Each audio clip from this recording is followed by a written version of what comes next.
শিলচর লোকসভা আসন ছিনিয়ে মোদিজির ঝুলিতে দিতে দলীয় কর্মী সভায় আশীর্বাদ চাইলেন বিজেপি প্রার্থী পরিমল শুক্লবৈদ্য।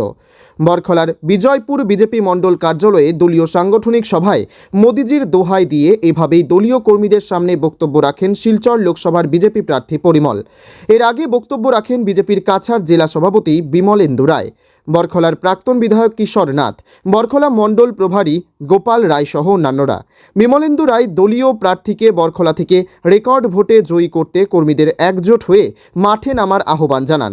বরখলার প্রাক্তন বিধায়ক কিশোর নাথ বরাকের 2টি আসন মোদিজিকে উপহার দেওয়ার সিদ্ধান্ত নিয়ে দলীয় কর্মীদের কাজ করে যাওয়ার নির্দেশ দেন। সবশেষে বক্তব্য রাখেন শিলচর লোকসভার বিজেপি প্রার্থী পরিমল শুক্লবৈদ্য।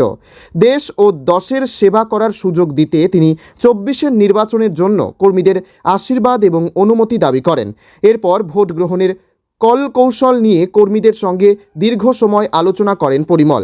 তিনি জয়ের মুকুট ছিনিয়ে মোদিজির ঝুলিতে দিতে আবারও সকলের আশীর্বাদ কামনা করেন। হবে বুথ থেকে পার হবে 400 পার বুথ থেকে শুরু হবে, আর ওইখান থেকে গিয়ে আমাদের পার্লামেন্টে আমরা মোদিজিকে প্রতিষ্ঠা দেব। মোদিজিকে ভারতবর্ষের প্রধানমন্ত্রী হবেন শুধু ভারতবর্ষের মানুষ বা ভারতবর্ষের ভারতীয় জনতা পার্টি চাই এই কথা নয়, বিশ্বের মানুষও চায়। আজকের দিনে বিশ্বের মানুষ অধীর আগ্রহে অপেক্ষা করে আছে যে মোদিজি আবার দ্বিতীয়বারের মতো প্রধানমন্ত্রী হবেন। কেন হবেন এই জন্যে যে মোদিজি বিশ্বের বিভিন্ন সময় সুখ দুঃখ যন্ত্রণা কষ্ট জ্বালা পাশে থাকে।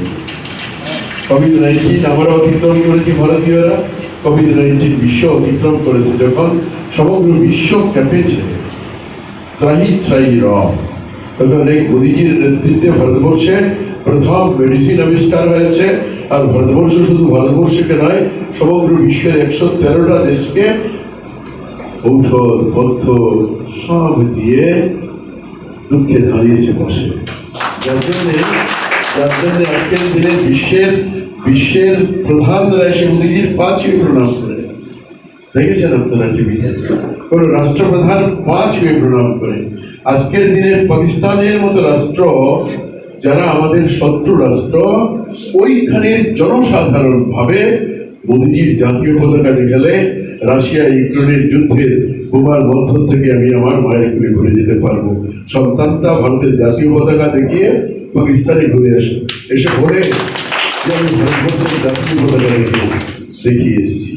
যার জন্য আজকের দিনে চন্দ্রযান 3 গিয়েছে, তো শুধু ভারতবর্ষের জন্য যায়নি, সমগ্র বিশ্বের জন্য গিয়েছে। আজকের দিনে উপগ্রহ। বরখলা থেকে অনিমেষ চক্রবর্তীর রিপোর্ট, গণ আওয়াজ।